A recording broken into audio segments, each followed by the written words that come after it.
Hi, you're listening to recommendations for My Otaku Spouse or Otafu Susume. I'm Jen. And I'm Wes. So let's get started.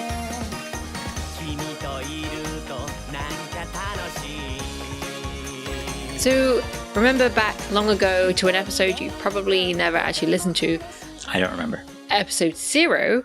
We had an episode 0? We had an episode 0 where we recommended, or rather we discussed our favorite anime and our least favorite anime from 2017. That was forever ago. That was forever ago. I lived in a different country then. Yes, we did. We both lived in a different country then. I don't like to speak on your behalf. Well, that's very considerate of you. Thank you.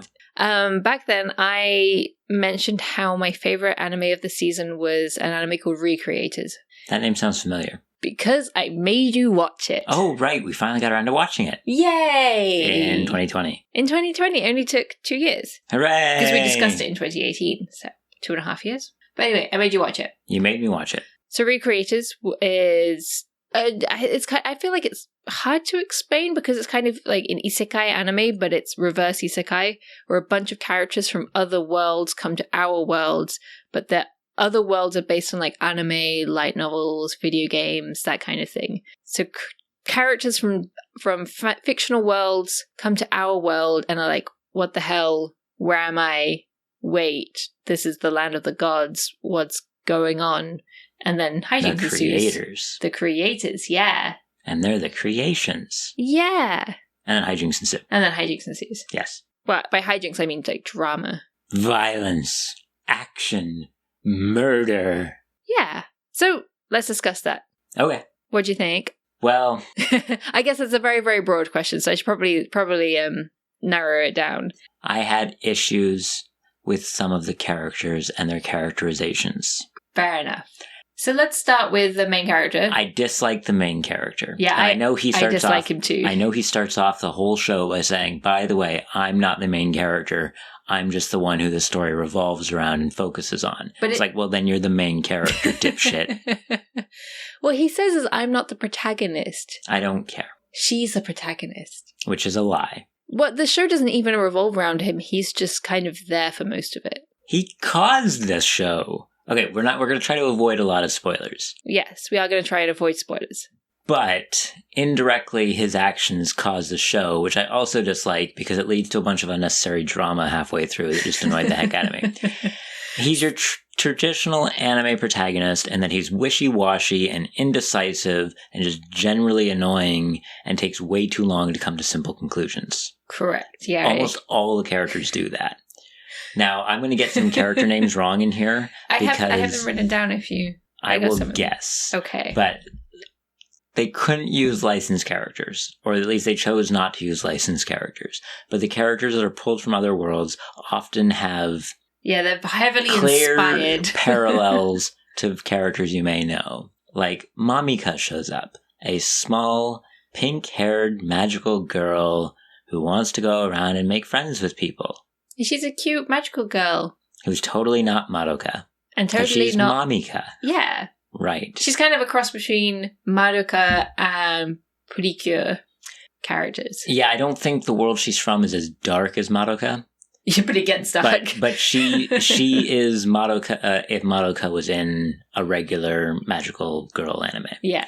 And unfortunately, she and Yuya are the only two smart characters in the show. Yes, 100%. Yuya being the sort of, what did you describe him as? Like King of Fighters, was it? Yeah, Yuya is like straight up K- from King of Fighters, except for he's the villain, so he's probably actually Iori, but he's not nearly as dramatic as Iori. And then they give him the abilities from like Persona or Shaman King or something, where he can summon a spirit and he walks around. Kind of JoJo-esque. Well, in terms of summoning I guess it's a kind spirit. of stand, yeah. All those things have stands. Persona, JoJo, Shaman King, whatever.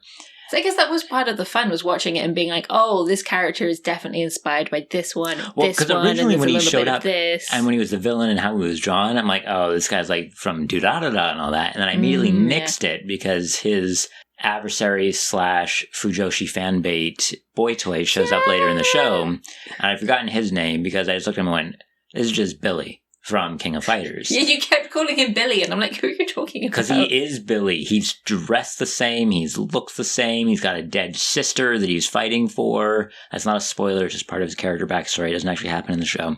He fights with a staff that turns into a 3-segment like nunchaku thing that he beats people with. The only thing that is not Billy about him is the fact that he has a stand, which is like this cool armored centaur lancer type thing. Wait, so the only thing that's not Billy about him is he's not a piece of IKEA furniture? Get out of here. He shows up late enough that Billy doesn't annoy me that much. But yeah, so you get all these characters, and the main character, because that's who we're talking about at the moment, he's so generic anime protagonist, it's almost hard to believe that he himself is not a creation that came out of some shitty generic shonen anime. The problem is, I think actually is because of storyline reasons, he needs to be even worse than a generic protagonist. Oh, I hate him so much. He is just that one step further to be kind of whingy, and he has no self-confidence. And indecisive. And I think that's partially because they kind of needed him to be that way in order to push forward certain plot points. I guess, but they didn't... If you want to have a character like that appeals to me as a viewer or a reader or whatever, you need to show how they grow. Yes, he does not grow at all. Well, he does, but he doesn't grow until like maybe the last 3 episodes. And this is a full 2, like, okay, for all our listeners who haven't watched it, this is a full 2-season anime. We're talking 23 episodes. I thought it was 25 or 26 episodes. I thought it was 23 with 1 recap episode in the middle. Oh, yeah, it could be. But however much it is, that's 2 full seasons. Yeah. And if he doesn't show any type of growth until the middle, it means that every time he's on the screen, including during the drama-packed ending of season 1, where they decide to be like, oh, let's focus on him a lot, you're just sitting there waiting for him to get off the screen again so you can get back to someone interesting. That's true. Because all of the creations are more interesting than him. I think also they were trying to create him to pander to a certain type of Japanese male audience. You get pieces of crap like that in the anime fandom in the West, too. True. And I've just alienated our listeners, but that's okay. But it's not just the creations that are interesting, because they introduce this government agent midway through. She's great. She's amazing. She's totally awesome. Most of the creators. Because the government agent, I'm just going to say, steps in to kind of help out, this weird phenomenon's happening with people from other world turning up to our world, and the government can't really have, like, giant robots and magical girls running around exploding stuff. Yeah, non-spoiler, Mamika blows up the side of a shopping mall in the middle of Tokyo. It's so cool. It's a great scene. And then just watch it. Mamika is best girl. Best girl. But it's not... So we get introduced to a bunch of the creators as well. Yes. And they're all great characters, and they all change, and they grow, and they have things that happen, and they react, and they adapt, and all this. So the fact that he does nothing except for wallow in self-pity for the first 2/3, 3/4 of the anime, I 100% agree. When I first watched it, I was like, what is the point of him? He doesn't really do anything besides, as you said, cause the show. He's like reasons... He's a catalyst. He's a catalyst. So the show starts with him watching an anime, and he's suddenly sucked into the anime, and he's like, wait, what? And the character of the anime, Celestia, is fighting a mysterious woman who isn't supposed to be in the anime, and she's like wearing this military outfit. She kind of looks like Hatsune Miku, but with white hair. She kind of looks like a mix between Hatsune Miku and Tanya the Evil, with swords, and she can fly. That's how I interpreted her. She looks like a Pixavosi. Yeah. Like the cross between Hatsune Miku and Tanya the Evil. And then suddenly, the first episode is the one that kind of grabbed me, because it has this great music and this cool fight scene. The music was good, and the fight scenes were great. Yep. And then it suddenly kicks them back into the real world, and he's there with Celestia, and Celestia's like, the frick? And then it carries on. But at the end of the episode, so you think that the first episode promises there's going to be this mystery around why these anime characters and why these fictional characters are in the real world, and this boy the story is going to be told from the perspective of this boy. But actually, what happens is you don't really get that. No. You think it's going to be about him and Celestia, and instead it's about Meteora. Yeah, 100%. There's who turns up in the second episode. Does she? She technically turns up at the end of the first episode. Because I think she steps into the fight. Yeah, and then she's actually properly turns up in the second episode. Okay. And so it's like, it's a weird shift because the first episode promises one thing and then it doesn't deliver on that promise. And then Meteora, who is a NPC from a video game. Appearance-wise, she's kind of like your Ayanami Rei, Yuki Nagato, Kudere style. But then she grows as a character, which is what I'm criticizing the main guy for not doing, is that she actually does grow and just becomes so much better. Mm. But she definitely starts off as your Ayanami Rei, Nagato Yuki expat. But the problem I have with Meteora is that her role as the NPC in the game is she's a librarian. Something like that, yeah. Who's also a mage that has like these book powers that can summon random things. And she kind of becomes the MacGuffin for everything. She explains everything and she basically resolves everything. And so she's kind of there is a bit of Mary Sue aspect to her character. I guess she fails enough, but she is definitely the tell don't show character, which annoys me. It annoyed me as well. Recreators has kind of like waves. The beginning is really great, and then the middle of the first section is really boring where Meteora is explaining everything. The end of the first season sucks. And then so bad. It jumps up again with drama between Mamika and our main villainess, and then it drops again, and then the ending I think was really strong. Pretty much every single time the main theme music kicks in is when it gets good.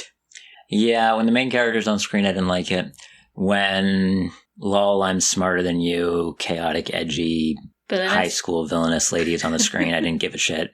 I like her. I hate characters like that. Fair enough. There was always kind of the author expat, ooh, I'm smarter than you type character. And I'm like, well, yeah, you know more than me. You're the author. So those kinds of characters annoy me. But when the other creations or even the other creators are doing their things, I really enjoyed those bits. Yeah.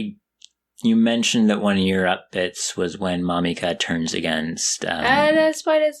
You just said no, Mamika... it's when there's friction between them. Yeah. Anyway, Mamika and the main villainess have a bit of a tiff at one point. And that was actually one of the bits that really, really annoyed me because it did something with the narrative that I hate when authors do. And that I hate when characters act either out of character or just stupid to further a plot. I mean, if a character does something stupid, but it fits in with who they are or anything like that, I'm totally fine. But when you have a character just do something antithetical to who they are just to further your plot, it really annoys me, especially because it involved Little Miss, oh, I'm so clever and I've got plans within plans and wheels within wheels and you'll never understand what I'm trying to do because I'm so smart, la-da-da-da-da.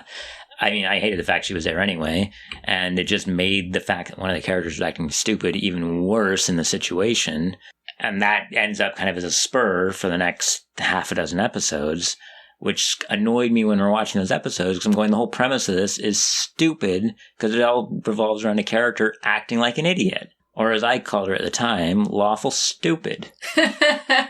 Oh, you're talking about... Alisteria. Alisteria. Yes, and I like Alisteria. I think that she has a really, really great character arc as we go through the story and watching how she reacts to different stimuli and all those types of things. But that whole section just annoyed the heck out of me. And towards the end of the season, or towards the end of the show, she also has another lawful stupid moment, which was kind of annoying. But they used it for plot reasons. Yeah. Yeah. I hate when a show feels it needs to do that. Alisteria was kind of like Saber crossed with... Oh, I don't know. No, she's not Saber at all. No? No. The blonde hair and the armor? No, I mean, she's a stereotypical fantasy paladin that you get a dime a dozen in your fantasy type things, but definitely not Saber. Fair enough. You gotta watch more Fate Stay, Jen. No, I really don't. Fate Stay Food is the best of the Fate Stay series. We never finished it. Yeah, we did. No, we didn't. Oh, I did. What? You watched it without me? My bad. Well, I guess I don't need to watch it then. Whoops.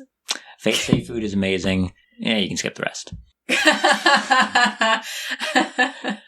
We watched a little bit for the extremely hard take-home anime quiz, but that just put me off the show even more. Fair enough. And we've lost even more listeners. Okay, back to Recreators. So what interested you the most about the show? Recreators at its core focuses around an idea that I've always found interesting.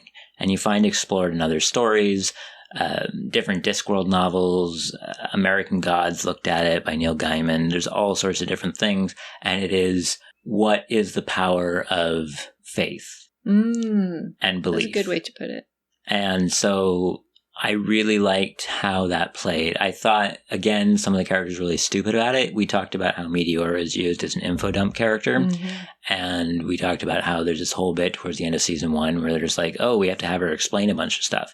And that really annoyed me because best boy, Yuya, like 4 episodes earlier, is sitting there in a famirasu just chowing down on food. And he explains it all in like 5 minutes. He goes... Less than 5 minutes, like 30 seconds. Yeah, he just goes, this is what's happening. This is how it's happening. This is super crazy. But hey, we're in Tokyo and it's not that different. So I'm having fun. Thanks for the food. I'm out.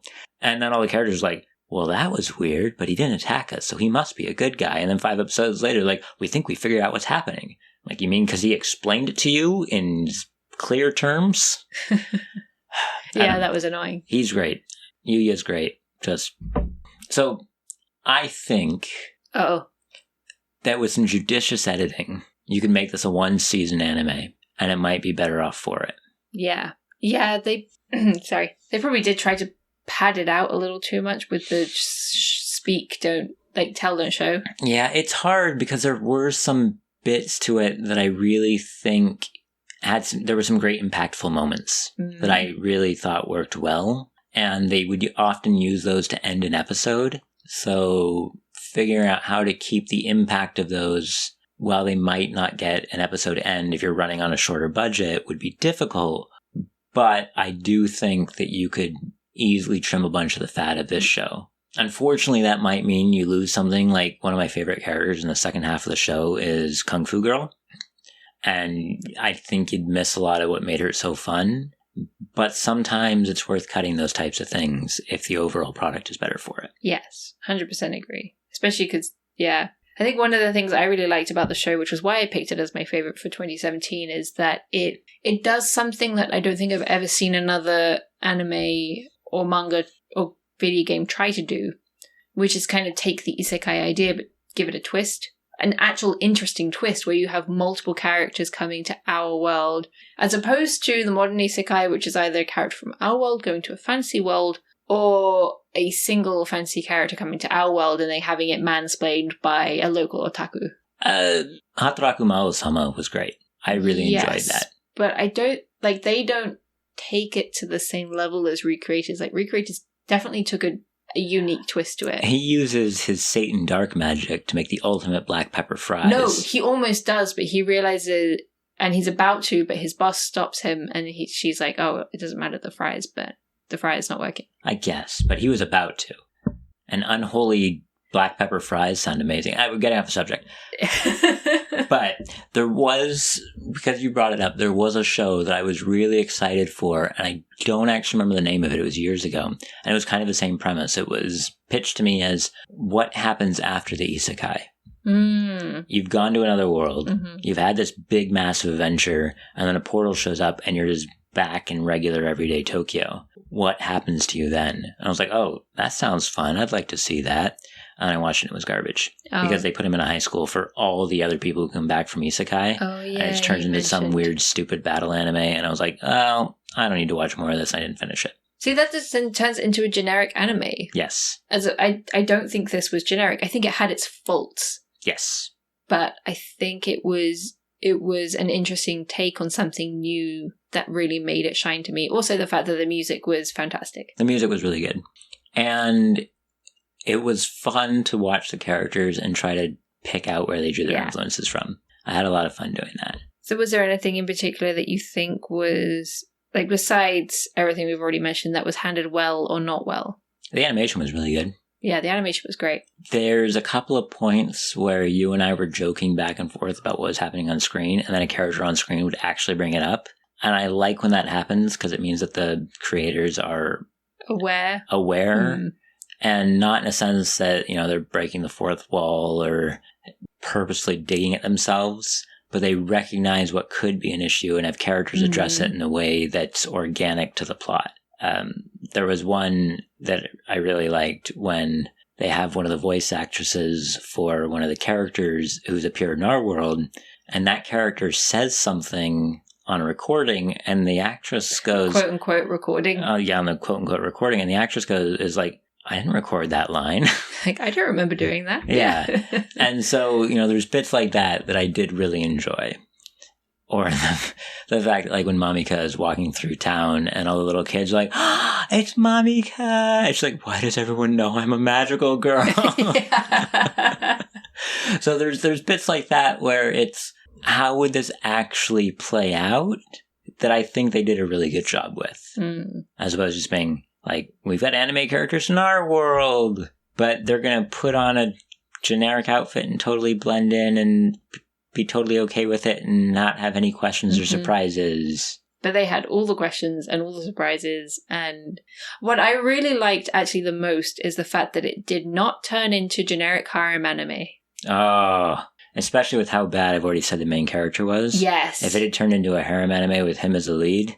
Yep. I would not have finished it. I'm going to say right now, I don't care that you recommended it to me. If it had gone that way, I would not have recommended it to done. you if it was a harem anime. Done. And the great thing is that I don't think any of the anime girls are interested in him. Well, I say anime girls, I mean like video game girls and other characters. None of them are interested in him at all. Good. Romantically. They shouldn't be. They just think of him as a friend, which is great. They probably shouldn't even do that. Ouch. He is a wet rag. He has a personality of a damp sponge. He's also like 16, maybe? He is 15? Also a moron. Wow. Low bar set by Wes. I mean, you're not wrong. Don't even care. So that is probably the thing that bugged me the most about the series as a whole, is that the protagonist is not the protagonist, and the second protagonist is also not the protagonist, and the person who actually is the protagonist just explains everything. No, see, I did kind of like that, though, in that almost all of the characters who show up into our world are the main characters, and so they have a whole talk between some of them about what does it mean to be a main character, and what does it mean when you're a main character who no longer is.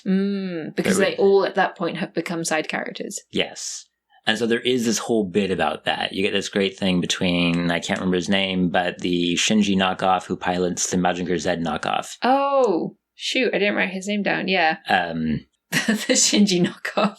Sorry, you got a high school super robot pilot who's drawn like a chick with short hair and who is like manic depressive when they first meet him, but then decides, oh, actually, I have a super robot instead of an Evangelion. That's my dead mom. Spoilers for Evangelion. So I'm going to actually just be a hot-blooded pilot, especially when I team up with the guy from King of Fighters, because he's my Aniki. He kind of has the personality of a cross pilot. Yeah, somewhat. But looks like Shinji. Yeah. Yeah. Yeah. I'm just saying that because he doesn't look like Shinji, but he's totally drawn with a female body type and a female facial type. They just gave him short hair, which is how they originally drew Shinji. But he teams up with the dude from King of Fighters who we were talking about. Not Billy, but the other one. And they have a great bond between them. It's great. I loved it. Shadon?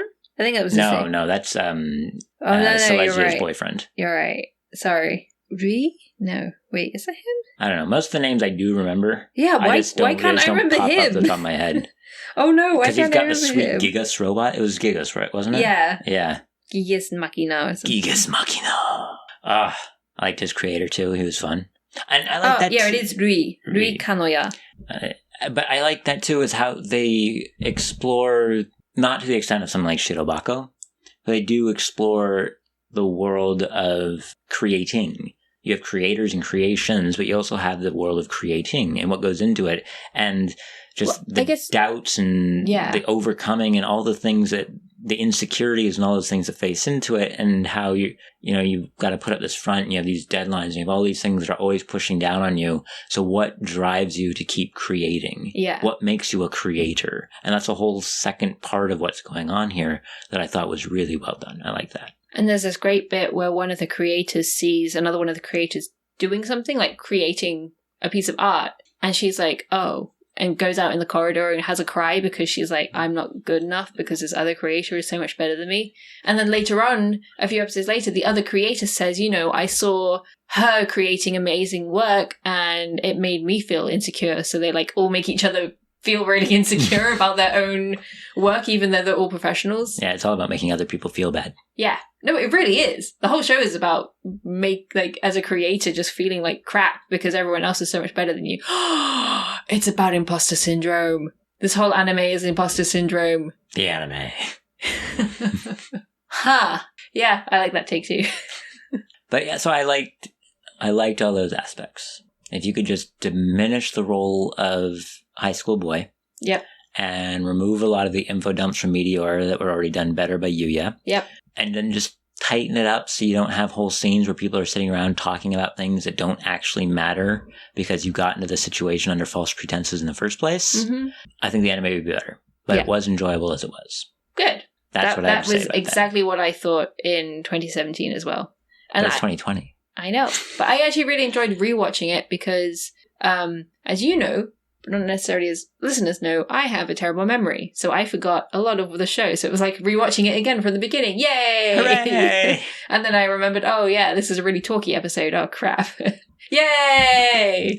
I mean, shoot, we got to the recap episode, watched the first 2 minutes, went, oh, this is a recap episode, and skipped it. Nobody wants a recap episode. What's the point?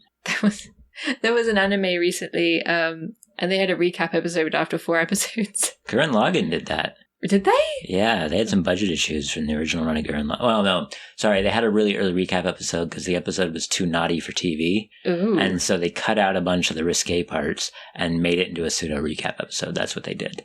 Okay, I watched Gurren Lagann in my anime club, so I think they skipped the recap. Or, that's as I said, I have a really terrible fun episode. Or I have a terrible memory and I don't remember it. There was one that I remember recently where they had like 2 recap episodes within one season because they were having budget. Oh, Girls and Panzer had that problem too during the initial run. Girls and Panzer had so many budget issues. And the great thing is that Shiro Bako was kind of making fun of Girls and Panzer for doing that. Anime. It's a mess. Yep. Oh, that is one thing is I didn't mention is Recreators is an original anime. Yes. And there is a manga, but it came out after the anime. So I think that's another reason why it tried something new. Does the manga tell a story from the anime? Probably. I have no interest. I don't know. But that's also the problem with anime and manga, etc. in Japan is that they often tell exactly the same story or the same enough story with a slight tweak that kind of makes diehard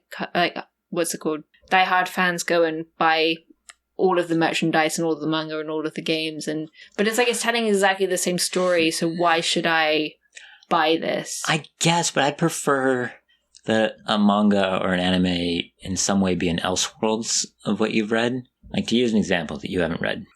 Because that's going to help. It might help our listeners.